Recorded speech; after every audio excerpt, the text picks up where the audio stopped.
Luckily, luckily, Inspector TAYAI, TAYAI, TAYAI. Ahan wamakta the Inspector TAYAI tabiri busumu James Haigurjama taramnok chubuga loinana ikoknona khurumja ngasi su puduna laksari Inspector TAYAI chamri ga yankai manga suba tangka sandoksariba thoromasi wakalna sagachaba wari paring amani hauji hauji hingiba amadi lekhidreba kana gumba amataga mari lenezadi thoromasi tabiro matungda domna kana gumba mari lene haina haibiraknabadi madugi daite khune lokjaba ngamchar ngarangi matek amatang amadi makha Santos ataisi ahalaman maroina mani khoi manungda pokal panis mayam ta sasi gaida amta kakapir chaluni pabung amta lenka bisi setro ima somda lapiro ima gi tongbam solere gamai toro panis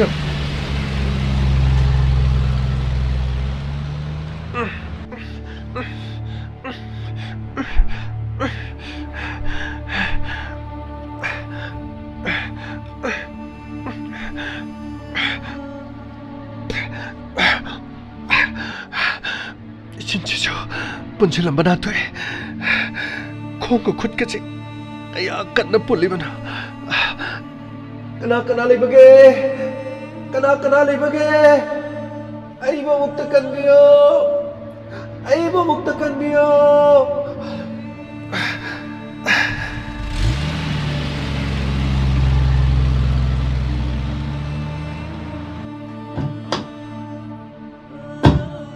Sir, asida lady, asida ni muy panto. Lo, 정신로 매, 정신로. Sir, asida sir. Pagayo, 통도 pagayo.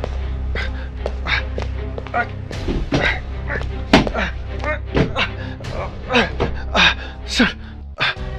sida lady sir. Kanano, ay mom tekan biyo. Karim to waro no puspa. Ay koi mapam masida nang bulong bulay. Sir. Ay bo mapam masida. Makoy na. Numit ninihom ni Karim at pijada na mapam masida tamli man sir. Karim to waro no puspa. Haujik tinanggi matam lak tamani. Gamay. Sir. Mani do mapam masida pusalo. Pagni sir, 이bungo 이사노 바pu 산도도 부까리기도 까리노네 시보 팜 시다 몰래라미 시보 까마이네 떠오르지 않노네 시보 이마 팜 시다 레이버기 마람도 나사노 파나 하이브도 오이나 따라시 까마이 sir 얌 투노 마포메스 부서 pagni sir 자기요 시다 레이레 코이 사나 까오리 까리노 사나 까노 마하닝바 말레 아유 마니 mapam asida puspa matau karam na puspa na mapam se leki bra hayo sir akhodi karim ta khangje di sir karim ta khangde mapam se sengmra sir asengmune haijari bisi asengmra mapam asida puspa na leri bisi haidre kai no to sibatari ai kare siba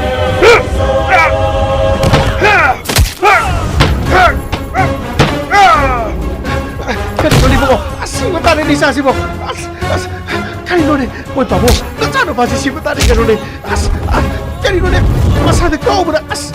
Kaino papo ka China kandore. China. Ibo. Hayo. Mapam masida puspa kana na por hayo. Hayo.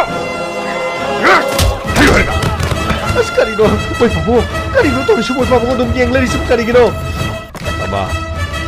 Yaro. 하이루라는 야라로게 까리로 하이시보 아주 먹수마이로 떠올라 있다 bro 이거 빨리 코너 먹었어 아이 코이네 라루기니네 솔직히 막공 파라바니나 아이 코이기 센함 레이트라바니네 시대이다고 까리 하이루가 노리브로네 까리 하이루가 노리브로 이행시행 마드네 마랄 야크라가 약 이행 맞다버리 그럼 먹을 하리가 Halo! Mapam masida puspa kana na por hayo. Ayo. Ay,